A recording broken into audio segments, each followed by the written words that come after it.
ನಮಸ್ಕಾರ ಈಗ ಅದೇ ನಾನ್ ಬಂದಿದ್ದೀನಿ ನಮ್ಮ ಇಂಡಿಯಾದಲ್ಲೇ ಸ್ಕಾಟ್ಲೆಂಡ್ ಆಫ್ ಈಸ್ಟ್ ಅಂತ ಒಂದು ಕರೆಯೋ ಜಾಗ, ಮೇಘಾಲಯದ ಮೈನ್ ಸಿಟಿ ಆಗಿರುವಂತ ಶಿಲಾಂಗ್ಗೆ.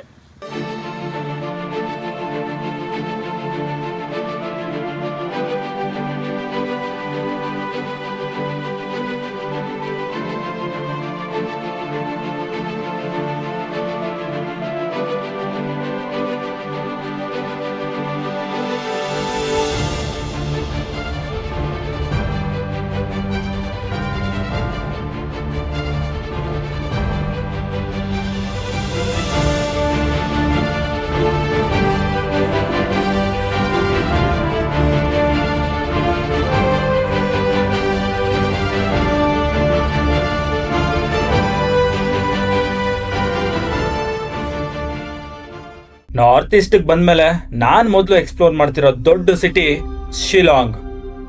ಎಲ್ ನೋಡಿದ್ರು ಹಸಿರು ಬೆಟ್ಟಗಳು, ತಂಪಾದ ಗಾಳಿ, ರಸ್ತೆ ತುಂಬಾ ಫುಲ್ಲು ಫಾಗು. ಈ ವಾತಾವರಣನೇ ಫುಲ್ಲು ಡಿಫ್ರೆಂಟ್ ಫೀಲ್ ಇದೆ. ಅದಕ್ಕೆ ಈ ಜಾಗನ ಸ್ಕಾಟ್ಲ್ಯಾಂಡ್ ಆಫ್ ಈಸ್ಟ್ ಅಂತಾನೂ ಕರೀತಾರೆ. ನಿಜ ಹೇಳ್ಬೇಕಂದ್ರೆ ಇಲ್ಲಿಗೆ ಬರೋಕ್ ಮುಂಚೆ ಶಿಲಾಂಗ್ ಅಂದ್ರೆ ಒಂದು ನಾರ್ಮಲ್ ಹಿಲ್ ಸ್ಟೇಷನ್ ಅಂತ ಅನ್ಕೊಂಡಿದ್ದೆ. ಆದ್ರೆ ಇಲ್ಲಿಗೆ ಬಂದ್ಮೇಲೆ ನನ್ನ ಅಭಿಪ್ರಾಯನೇ ಚೇಂಜ್ ಆಗೋಯ್ತು. ಇನ್ನೊಂದು ಇಂಟ್ರೆಸ್ಟಿಂಗ್ ವಿಷಯ ಏನಂದ್ರೆ ಶಿಲಾಂಗ್ ನ ಇಂಡಿಯಾಸ್ ರಾಕ್ ಮ್ಯೂಸಿಕಲ್ ಕ್ಯಾಪಿಟಲ್ ಅಂತಾನೂ ಕರೀತಾರೆ. ಇಲ್ಲಿ ಮ್ಯೂಸಿಕ್ ಅನ್ನೋದು ಜನರ ಜೀವನದ ಮತ್ತೊಂದು ಭಾಗ. ಈ ಸಿಟಿ ಮೇಘಾಲಯದ ರಾಜಧಾನಿ ಮಾತ್ರ ಅಲ್ಲ, ಇಲ್ಲಿಂದ ಚಿರಪುಂಜಿ, ಧಾವ್ಕಿ, ವರ್ಲ್ಡ್ ಕ್ಲೀನೆಸ್ಟ್ ವಿಲೇಜ್ ಆಗಿರುವಂತ ಮಾವ್ಲಿಂಗ್ ತರದ ಸೂಪರ್ ಜಾಗಗಳಿಗೂ ಹೋಗ್ಬೋದು. ಗುರು, ನೀವೇನಾದ್ರೂ ಈ ತರದ ಮೈನ್ ಕ್ಯಾಪಿಟಲ್ ಸಿಟಿಲಿ ಉಳ್ಕೋತೀವಿ ಅಂದ್ರೆ ಮಿನಿಮಮ್ 1,500 2,000 ಆದ್ರೆ ಖರ್ಚಾಗುತ್ತೆ. ಬಟ್ ಆದ್ರೆ ನನಗೆ ಇಲ್ಲಿರುವಂತ ರೂಮ್ ಜಸ್ಟ್ 270 ರುಪೀಸ್ ಸಿಕ್ಕಿದೆ. ಅದಲ್ಲದೆ ಬ್ರೇಕ್ಫಾಸ್ಟ್ ಸಹ ಫ್ರೀ.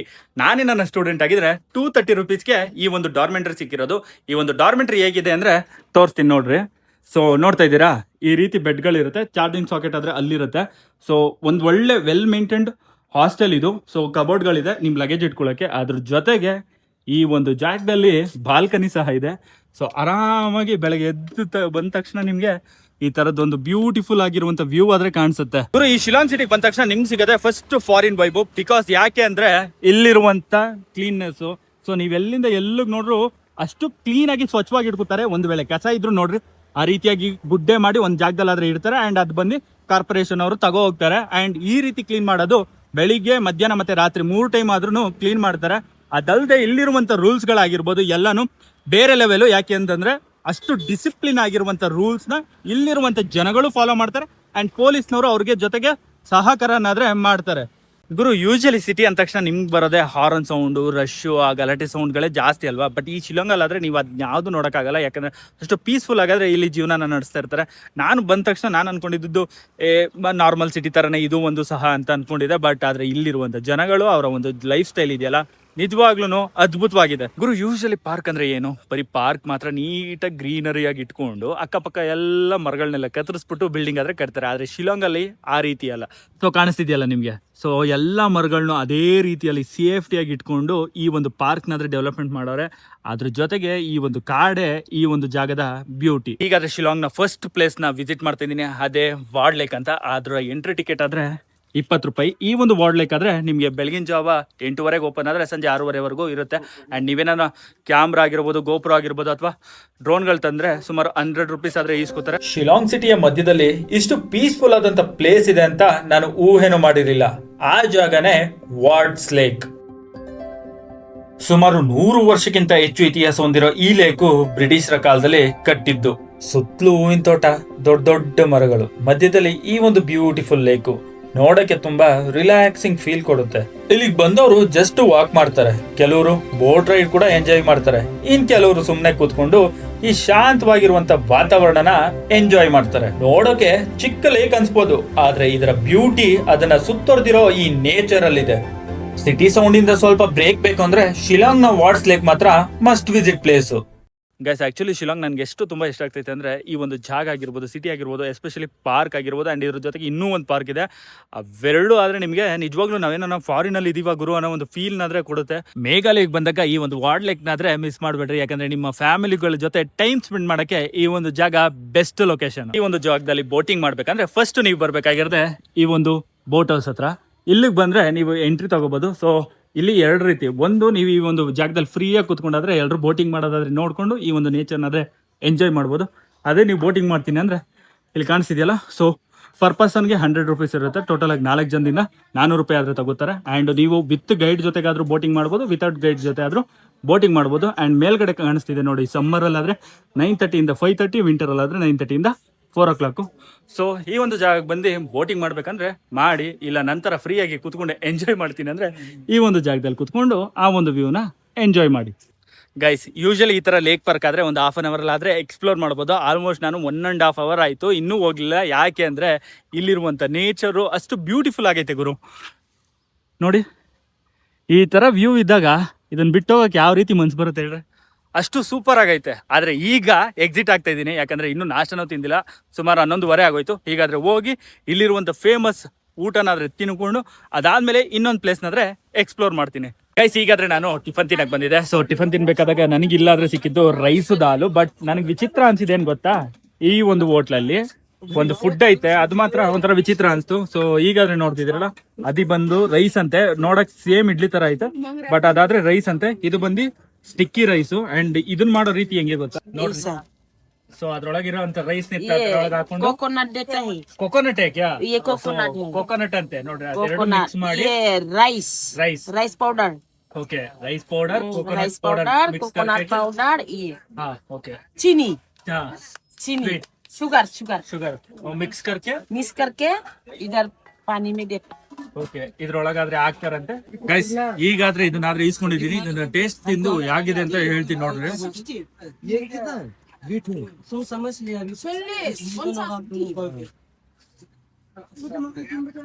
ಆಕ್ಚುಲಿ ಹೆಂಗಿದೆ ಅಂದ್ರೆ ಸೇಮ್ ರವೆ ಉಂಡೆ ತರಾನೇ, ಬಟ್ ಇದಾದ್ರೆ ಇಡ್ಲಿ ಟೈಪ್ ಅಲ್ಲಿ ಮಾಡೋರು, ಅದಾದ್ರೆ ರೌಂಡ್ ಟೈಪ್ ಗೊತ್ತಲ್ಲ. ಅಂಡ್ ಇದ್ರ ಒಳಗಡೆ ಹಾಕಿರೋದು ಏನಂದ್ರೆ ಗೋರ್ ಅಂತೆ, ತೋರಿಸ್ತೀನಿ ರೀ. ಇದನ್ನ ಗೋರ್ ಅಂತಾರೆ, ಕೆಂಪ ಕಾಣಿಸ್ತಿದ್ಯಲ್ಲ ಅದು ಗೋರು. ಅಂಡ್ ಈ ಕಡೆಯಿಂದ ನೋಡ್ರಿ ಸೇಮ್ ರವೆ ಉಂಡೆ ತರ. ಆಕ್ಚುಲಿ ಈ ತರ ಜಾಗ ತಿಂದಿಲ್ಲ, ಈ ತರ ಲೋಕಲ್ ಫುಡ್ ತಿಂದಿಲ್ಲ ಅಂದ್ರೆ ಏನು ಮಿಸ್ ಮಾಡ್ಕೊಳಗೆ. ಸೊ ನಾನಾದ್ರೆ ಶಿಲಾಂಗ್ ನ ಫಸ್ಟ್ ಫುಡ್ ಆಗಿರುವಂತ ಈ ಒಂದು ಏನು ರೈಸ್ ನಾದ್ರೆ ತಿಂತಾ ಇದೀನಿ. ಇದಾದ್ಮೇಲೆ ಕಾಶಿ ಫುಡ್ ಅಂತ ಸಿಗುತ್ತೆ, ಅದು ಇಲ್ಲಾದ್ರೆ ಸಿಗಲ್ಲ. ಸಿಟಿ ಸೆಂಟರ್ ಗಾದ್ರೆ ಹೋಗ್ಬೇಕು, ಅಲ್ಲಾದ್ರೆ ಸಿಗುತ್ತೆ. ಸೊ ಅದನ್ನಾದ್ರೆ ತಿನ್ಬಿಟ್ಟು ಅದು ಟೇಸ್ಟ್ ಹೆಂಗಿದೆ ಅಂತ ಹೇಳ್ತೀನಿ. ಬಟ್ ಈಗ ಇದನ್ನ ತಿನ್ಕೊಂಡಾದ್ರೆ ನಾವು ಹೋಗ್ತಾ ಇದೀವಿ ಬೊಟಾನಿಕಲ್ ಗಾರ್ಡನ್ಗೆ. ಮಾಜಿ, ಟೇಸ್ಟ್ ಬಹುತ್ ಅಚ್ಚಾ ಹೈ, thank you. Guys, low budget ಅಲ್ಲಿ ಟ್ರಾವೆಲ್ ಮಾಡಿದ್ರೆ ಈ ತರ ಲೋಕಲ್ ಫುಡ್ ನು ತಿನ್ಕೊಂಡು ಲೋ ಬಜೆಟ್ ಅಲ್ಲಿ ಆದ್ರೆ ಊಟ ಮಾಡ್ಕೊಂಡು ಹೋಗ್ಬೋದು. ಯಾಕಂದ್ರೆ ಇದೇ ಊಟ ನಾವೇನಾದ್ರೂ ಈಗ ಸಿಟಿಲ್ ತಿಂದಿದ್ರೆ ಮಿನಿಮಮ್ ಅಂದ್ರು 200 ಇಂದ 300 ರೂಪಾಯಿ ಬೇಕಿತ್ತು. ಈಗಾದ್ರೆ ನೋಡ್ರಿ 60 ರೂಪಾಯಿಗೆ ರೈಸ್ ದಾಲ. ಅದಾದ್ಮೇಲೆ ಇವಾಗ ತಿಂದೆ ನೋಡ್ರಿ ಏನು ರೈಸ್ದು, ಸೊ ಅದು 10 ರೂಪಾಯಿ, ಚಾಯ್ 10 ರೂಪಾಯಿ. ಸೊ ಟೋಟಲ್ ಆಗಿ 80 ರೂಪಾಯಿ ಆದ್ರೆ ನಾಷ್ಟನು ಮುಗ್ದೋಯ್ತು. ಈಗಾದ್ರೆ ಮತ್ತೆ ಒಂದ್ 2 ಗಂಟೆಗಾದ್ರೆ ಬಂದು ಇಲ್ಲೇ ಊಟ ಗೀಟ ಮಾಡ್ಕೊಂಡು ಸಂಜೆ ಆದ್ರೆ ಹಾಸ್ಟ್ಲಿಗೆ ಹೋಗ್ತೀವಿ. ಗೈಸ್, ಈಗಾದ್ರೆ ಟಿಫನ್ ತಿನ್ಕೊಂಡು ನಾನು ಹೋಗ್ತಾ ಇದೀನಿ ಬೊಟಾನಿಕಲ್ ಗಾರ್ಡನ್. ಬೊಟಾನಿಕಲ್ ಗಾರ್ಡನ್ ಬಂದು ಈ ಒಂದು ವಾರ್ಡ್ ಪಕ್ಕದಲ್ಲಿರುವಂತದ್ದು. ಕೆಲವೊಮ್ಮೆ ಟ್ರಾವೆಲ್ ಅಂದ್ರೆ ದೊಡ್ಡ ದೊಡ್ಡ ಜಾಗಗಳನ್ನ ನೋಡೋದಲ್ಲ, ಈ ರೀತಿಯಾದಂತ ಪೀಸ್ಫುಲ್ ಕ್ಷಣಗಳನ್ನ ಎಕ್ಸ್ಪೀರಿಯನ್ಸ್ ಮಾಡೋದು. ಅಂತ ಜಾಗಗಳಲ್ಲೇ ಈ ಶಿಲಾಂಗ್ ನ ಬೊಟಾನಿಕಲ್ ಗಾರ್ಡನ್ ಒಂದು. ಎಲ್ಲಿ ನೋಡಿದ್ರು ಕಾಸಿಯ ಮರಗಳು, ತಂಪಾದ ಗಾಳಿ, ಹಕ್ಕಿಗಳ ಸದ್ದು. ಈ ವಾತಾವರಣದಲ್ಲಿ ಸ್ವಲ್ಪ ಹೊತ್ತು ನಡೆದ್ರೆ ಸಾಕು, ಮನ್ಸು ರಿಫ್ರೆಶ್ ಆಗ್ಬಿಡುತ್ತೆ. ಈಗಾದ್ರೆ ನಾನ್ ನಿಂತಿದ್ದೀನಿ ಸೆಂಟರ್ ಅಲ್ಲಿ. ಸೊ ಇಲ್ಲಿಂದ ಆದ್ರೆ ಸುತ್ತ ಎಲ್ಲಿ ನೋಡಿದ್ರು ದೊಡ್ಡ ದೊಡ್ಡ ಮರಗಳು, ಅದ್ರ ಜೊತೆಗೆ ಈ ಒಂದು ಚಿಕ್ಕ ವಾಟರ್ ಫಾಲ್. ಆಕ್ಚುಲಿ ಇದು ವಾಟರ್ ಫಾಲ್ ಅಲ್ಲ, ಈ ಒಂದು ನೀರು ಸೀದಾ ಎಲ್ಲ ಇಲ್ಲಿಂದ ಮರಗಳಿಗಾದ್ರೆ ಹೋಗ್ಲಿ ಅಂತ ಹೇಳಿ ಮಾಡಿದ್ದಾರೆ. ಅಂಡ್ ನೋಡ್ಬೋದು ಈ ಫೆಸಿಲಿಟಿ ಏನಕ್ಕೋಸ್ಕರ ಮಾಡವ್ರೆ ಅಂತಂದ್ರೆ, ಇಲ್ಲಿ ಅಗದಿ ಪೈಪ್ಗಳು ಹಾಕಿದ್ರೆ ಇಲ್ಲಿರುವಂತ ಬೇರೆಲ್ಲ ನಾಶ ಆಗುತ್ತೆ ಅಂತ ಹೇಳಿ ನ್ಯಾಚುರಲ್ ಆಗಿ ಮರಗಳು ನೀರು ಹೋಗಕ್ಕೆ ಈ ರೀತಿಯಾಗಿ ಕ್ರಿಯೇಟ್ ಮಾಡೋರೆ. ಗೈಸ್, ಈಗಾದ್ರೆ ಬೊಟಾನಿಕಲ್ ಗಾರ್ಡನ್ ನೋಡ್ಕೊಂಡು ನಾನು ಹೋಗ್ತಾ ಇದ್ದೀನಿ ಪೊಲೀಸ್ ಬಜಾರ್ಗೆ. ಈ ಪೊಲೀಸ್ ಬಜಾರ್ನ ಲೇಡೀಸ್ ಮಾರ್ಕೆಟ್ ಅಂತಾನು ಕರೀತಾರೆ. ಅದು ಏನಕ್ಕೆ ಕರೀತಾರೆ ಅಂತ ಅಲ್ಲಾದ್ರೆ ತಿಳಿಸ್ಕೊಡ್ತೀನಿ ಗುರು. ಈ ಒಂದು ಶಿಲಾಂಗ್ ಅಲ್ಲಿ ಮೇನ್ ಮೈನಸ್ ಪಾಯಿಂಟ್ ಏನಂತಂದ್ರೆ, ಆಲ್ಮೋಸ್ಟ್ ಈ ಒಂದು ಸಿಟಿಲಿ ಆದ್ರೆ ಬಸ್ಗಳಾದ್ರೆ ಕಮ್ಮಿ, ಅದ್ರ ಜೊತೆಗೆ ಟ್ಯಾಕ್ಸಿ ಆದ್ರೆ ಜಾಸ್ತಿ. ಸುಮಾರು 1 ಕಿಲೋಮೀಟರ್ಗೆ 200 ರೂಪಾಯಿ ಆದ್ರೆ ಕೇಳ್ತಾರೆ. ಸೊ ಅಷ್ಟೆಲ್ಲ ಕೊಟ್ಬಿಟ್ಟು ನಾವು ಟ್ರಾವೆಲಿಂಗ್ ಮಾಡ್ಬೇಕಂದ್ರೆ ಬಜೆಟ್ ಅಲ್ಲಂತೂ ಆಗಲ್ಲ, ಎಲ್ಲ ಕಾಸು ಬರೀ ಟ್ಯಾಕ್ಸಿಗೆ ಆಗೋಗುತ್ತೆ. ಸೊ ಹಾಗಾಗಿ ಬೆಳಗ್ಗೆಯಿಂದ ನಡ್ಕೊಂಡೆ ಆಲ್ಮೋಸ್ಟ್ ಏನಿಲ್ಲ ಅಂದ್ರೆ ಒಂದು 10,000 ಸ್ಟೆಪ್ಸ್ ಆದ್ರೆ ಕಂಪ್ಲೀಟ್ ಮಾಡಿದೀವಿ. ಅದನ್ನು ತೋರಿಸ್ತೀನಿ ರೀ. ಗೈಸ್, ಆಕ್ಚುಲಿ 10,000 ಸ್ಟೆಪ್ ಅನ್ಕೊಂಡಿದೆ, ಆದ್ರೆ ಆಗಿರೋದು ಎಷ್ಟು ಗೊತ್ತಾ, 17,340 ಸ್ಟೆಪ್ಸ್. ಆಲ್ಮೋಸ್ಟ್ ಎಷ್ಟು 11.63 ಕಿಲೋಮೀಟರ್ಸ್ನಾದ್ರೆ ಟ್ರಾವೆಲ್ ಮಾಡಿರೋದು. ಆಲ್ಮೋಸ್ಟ್ 11 ಕಿಲೋಮೀಟರ್ಸ್ ಅಂದ್ರೆ ಇಮ್ಯಾಜಿನ್ ಮಾಡ್ಕೊಳ್ಳಿ. ಈಗಾದ್ರೆ ನಾನು ಹೋಗ್ತಿರೋ ಜಾಗದಿಂದ ಇನ್ನು 2 ಕಿಲೋಮೀಟರು ಪೊಲೀಸ್ ಬಜಾರ್ಗೆ, ಅಲ್ಲಿಂದ ಮತ್ತೆ 2 ಕಿಲೋಮೀಟರು ನಾನಿರುವಂತ ಹಾಸ್ಟ್ಲಿಗೆ. ನಿಜವಾಗ್ಲೂ ಮನೇಲಾದ್ರೆ ಚೆನ್ನಾಗಿ ತಿನ್ಕೊಂಡು ಸಕ್ಕತ್ತಾಗಿ ದಪ್ಪ ಆಗಿರ್ತೀನಿ, ಬಟ್ ಇಲ್ಲಿ ಬಂದ ತಕ್ಷಣ ಮತ್ತೆ ಸಣ್ಣ ಆಗೋಯ್ತೀನಿ ಗುರು. ಈ ಒಂದು ಶಿಲಾಂಗ್ ನ ಎಕ್ಸ್ಪ್ಲೋರ್ ಮಾಡ್ಬೇಕಂದ್ರೆ ಮಿನಿಮಮ್ 2 ಡೇಸ್ ಬೇಕಾಗುತ್ತೆ. ಅದ್ರಲ್ಲಿ ಮೇನ್ ಏನಂತಂದ್ರೆ ಇಲ್ಲಿ ಒಂದು ಫುಟ್ಬಾಲ್ ಸ್ಟೇಡಿಯಂ ಇದೆ, ಅಲ್ಲಾದ್ರೆ ಬರೀ ಲೋಕಲ್ಸ್ಗಾದ್ರೆ ಎಂಟ್ರಿ, ಟೂರಿಸ್ಟ್ ಗಳಿಗಾದ್ರೆ ಎಂಟ್ರಿ ಇಲ್ಲ. ಅದ್ ಬಿಟ್ರೆ ಡಾನ್ ಬಾಸ್ಕೋ ಮ್ಯೂಸಿಯಂ ಮತ್ತೆ ಕ್ಯಾಥೋಲಿಕ್ ಚರ್ಚ್ ಅಂತ ಇದೆ. ಸೊ ಅವೆರಡು ಬನ್ನಿ ನಿಮಗೆ ಒಂದ್ ಸ್ವಲ್ಪ ಸಿಟಿಯಿಂದ ದೂರದಲ್ಲಿ ಇರುತ್ತೆ, ಅಂದ್ರೆ ಆಲ್ಮೋಸ್ಟ್ ಒಂದು 5 ಕಿಲೋಮೀಟರ್ ದೂರ. ಸೊ ಅಲ್ಲಿಗೆ ಹೋಗ್ಬೇಕಂದ್ರೆ ಮತ್ತೆ ನಿಮಗೆ 1,000 ರೂಪಾಯಿ ಆದ್ರೆ ಚಾರ್ಜ್ ಮಾಡ್ತಾರೆ. ಅದು ಬಿಟ್ಟರೆ ಇನ್ನೆರಡು ಪ್ಲೇಸ್ ಇದೆ, ಅದೇ ಶಿಲಾಂಗ್ ಪೀಕ್ ಮತ್ತೆ ಎಲಿಫೆಂಟ್ಸ್ ವಾಟರ್ ಫಾಲು. ಸೊ ಈ 2 ಜಾಗಕ್ಕೆ ಹೋಗ್ಬೇಕಂದ್ರೆ ಹೋಗೋಕ್ಕೇನೆ ಮಿನಿಮಮ್ 1,500 ಆದ್ರೆ ಕೇಳ್ತಾರೆ. ಹಾಗಾಗಿ ಆ ಪ್ಲೇಸಸ್ಗಳು ಏನು ಅಷ್ಟು ಮೈನ್ ಥಿಂಗ್ ಅಲ್ಲ, ಯಾಕಂದ್ರೆ ನೀವು ಇಲ್ಲಿಂದ ನಿಂತ್ಕೊಂಡ್ರೆ ನಿಮ್ಗೆ ಇಡೀ ಶಿಮ್ಲಾ ಸಿಟಿನೇ ಕಾಣಿಸುತ್ತೆ. ಹಾಗಾಗಿ ಆ ಪ್ಲೇಸಸ್ಗಳನ್ನಾದ್ರೆ ಬಿಟ್ಟು ನಾನಾದ್ರೆ ಈಗ ಮಾರ್ಕೆಟ್ನ ಎಕ್ಸ್ಪ್ಲೋರ್ ಮಾಡಕ್ಕೆ ಹೋಗ್ತಾ ಇದ್ದೀನಿ.